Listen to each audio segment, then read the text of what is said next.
कहाँ भूली हुई हैं। छोटे बच्चे का ध्यान ही नहीं देती। छोटा बच्चा हुआ, उसको एक बोतल पकड़ा दी, दूध की बोतल। अब आप विचार करो, छोटे से बच्चे को आप पहले ही से एक बोतल पकड़ाओगी, बड़ा हो जाएगा तो पेप्सी की बोतल पकड़ेगा वो। थोड़ा सा और बड़ा हो जाएगा तो फिर कलयुगी गंगा जल। आप लोग जानते हैं कलयुगी गंगा जल क्या है? मदिरा, शराब। क्यों? क्योंकि उसने कभी माँ को समझा ही नहीं। माँ का कर्तव्य है कि अपने बेटे की सेवा स्वयं करें। आया से मत करवाओ। आया क्या है? जाने कहाँ से आया, उसका नाम रख दिया आया। बड़े घरों में सारा काम नौकरानी करती है। बहू को फुर्सत ही नहीं है, सासू माँ को फुर्सत नहीं है। और आजकल की बहुएं तो भैया, आजकल की बहुएं 2 बजे तक फेसबुक पर होती हैं और फिर सुबह 10 बजे तक सोती हैं। 2 बजे तक मोबाइल चलाएंगी, फिर 10 बजे तक सोती हैं। आजकल की बहुएं ऐसी बहुएं। एक घर में नई बहू आई, सासू माँ विचार करने लगी। सासू माँ ने कहा, हम उनके घर निमंत्रण में गए। हमने कहा, सासू माँ आपने मुझे निमंत्रण किया? बोली हाँ। सासू माँ बड़ी खुश।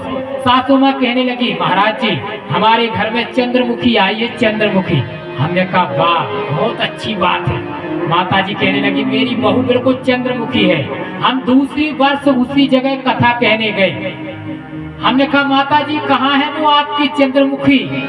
कथा था सुनने आती है कि नहीं? बोली नहीं महाराज जी अभी तो नहीं आई, लेकिन कल से आएगी। हमने कहा ठीक है, तो फिर निमंत्रण? बोली हाँ निमंत्रण भी हम कभी कभी क्या है, हम लोगों का निमंत्रण माताएं अक्सर करती हैं घर पे। तो माता जी ने फिर मेरा निमंत्रण किया। हमारे सभी संगीत कलाकार भी साथ में गए। माता जी से मैं ऐसे ही बोल दिया, मैंने कहा माता जी कहाँ गई वो चंद्रमुखी? माता जी बोली महाराज जी बिल्कुल शांत रहना, कुछ चर्चा मत करना। हमने कहा क्यों? बोली अब वो चंद्रमुखी नहीं है, अब तो वो सूर्यमुखी हो गई है, सूरजमुखी। हम बिल्कुल शांत रहे। हम फिर अगली वर्ष गए उन्हीं के यहाँ कथा कहने, उन्हीं के गांव में। हमने कहा माता जी जय हो आपकी, बहुत अच्छी हैं आप, कथा सुनने आती हैं, भगवान की भक्त हैं, और बताएं सब ठीक है? माता जी बोली महाराज जी फिर से आपका निमंत्रण मेरे घर में है। हमने कहा चलो। हमने अपने सभी संगीत कलाकारों को साथ में लिया। हम लोग गाड़ी में बैठे माता जी के घर गए। अब मेरी तो थोड़ी सी, अब जब मंच पे बोलते हैं तो सोचते हैं कि थोड़ा बहुत उधर भी बोल लें, ऐसा आदत हो जाती है। तो मैंने कहा माता जी कहाँ गई आपकी चंद्रमुखी? माता जी बोली महाराज जी बिल्कुल भी आप बात मत करना उसकी। हमने कहा क्यों? बोली अब वो ना चंद्रमुखी हुई ना सूरजमुखी, अब तो वो ज्वालामुखी हो गई है। हमने कहा वाह, आजकल की माता ऐसी हैं। एक तो भैया नई बहू और सासू माँ कुछ ना कहे, क्योंकि नई बहुएं आती है तो थोड़ा घर में कंप्रोमाइज करने में टाइम लगता है। अब वो नई बहू बाजार जाने लगी एक दिन, तो शहर में आजकल पता ही नहीं चलता बहू है कि बेटी है। जीन्स का पैंट पहनती हैं आजकल की बहुएं। वो जमाना चला गया, घूंघट वाला जमाना नहीं है आजकल। तो बड़े पता ही नहीं चलेगी, दूसरे ही दिन से पता नहीं आप चला सकते कि ये बहू है कि बेटी है कि बुआ है कि क्या है। तो जैसे ही वो जीन्स पहन के घर से बाहर निकली तो सासू माँ गेट के पास बैठी थी। सासू माँ ने सहज भले ऐसे ही कह दिया, बुंदेलखंड की होगी कोई सासू माँ, उसको नहीं अच्छा लगा तो बहू से ऐसी सहज भले कह दिया। जब बहू जीन्स पैंट पहन के निकली तो सासू माँ ने ऐसे ही कह दिया कि हाय क्या जमाना है। तो बहू तुरंत बोली सासू माँ दही जमाना है, दही। जबकि उसने ये कहा कि हे भगवान कैसा जमाना है, जीन्स का पैंट पहन के जा रही है। आजकल की बहुएं क्या करें, अलग ही जमाना है। खैर हमारे बुंदेलखंड की बहुएं बहुत अच्छी हैं, इधर की माताएं बहुत अच्छी हैं। बुंदेलखंड की माताएं तो भैया बहुत ही अच्छी हैं।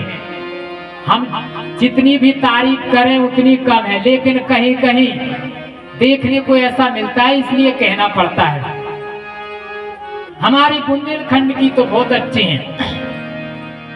बुंदेलखंड की माताएं तो जितनी तारीफ करें उतनी कम है। कथा में आएंगी तो बड़े ही भाव से कथा सुनती हैं। हमारे भैया लोगों की संख्या थोड़ी कम रहती है, लेकिन माताओं की संख्या अच्छी रहती है। एक जगह तो मैंने ऐसे ही कहा, मैंने कहा घर से आओ तो कभी अकेले नहीं आना चाहिए, पड़ोसियों को या घर में अपनी सासू माँ या अपनी ननद को लेके जरूर आओ। तो ऐसी कथा में प्रसंग चल रहा था। मैंने कहा देखो कौन कौन स्वर्ग जाना चाहता है, हाथ उठाओ। माताएं बड़े ध्यान से सुनेंगी। हमने कहा कौन कौन स्वर्ग जाना चाहता है, हाथ उठाओ। तो एक माताजी अपने साथ सासू माँ और ननद को लेकर आई थी। तो हमने कहा हाथ उठाओ, आप क्यों नहीं हाथ उठा रही? तो वो बहू बोली सुनो महाराज जी। हमने कहा हाँ। हमने कहा तुम्हारी ननद ने हाथ उठा दिया, तुम्हारी सासू माँ ने हाथ उठा दिया, तुम क्यों नहीं उठा रही? कहने लगी महाराज जी हमारी सास और ननद जब स्वर्ग चली जाएगी तो हमारा तो यही स्वर्ग है। खैर माताएं बहुत अच्छी हैं, भगवती हैं, शक्ति रूपा हैं। आज की कथा में 3 माताओं का विशेष कथा है। आज की कथा में पहली माता, आज परमात्मा के जीवन में 3 नारियों का समावेश होगा। 3 नारियां मिलेंगी। कौन कौन? पहली नारी मिलेगी ताड़का, दूसरी नारी मिलेगी परमात्मा राम को अहिल्या, और तीसरी नारी से दर्शन होगा वो है जानकी जी सीता मैया। पहली नारी का परमात्मा राम ने तरण तारण किया। क्या किया? पहली नारी को बाण मारा और वो आकाश से चली गई। कौन थी? पहली नारी जिसका मरण किया वो है ताड़का। दूसरी नारी जिसका तरण किया, पैर छुड़ाकर उसको तार दिया, वो है अहिल्या। और तीसरी नारी जिसका वरण किया वो है जानकी जी सीता मैया। बोलिए जानकी मैया।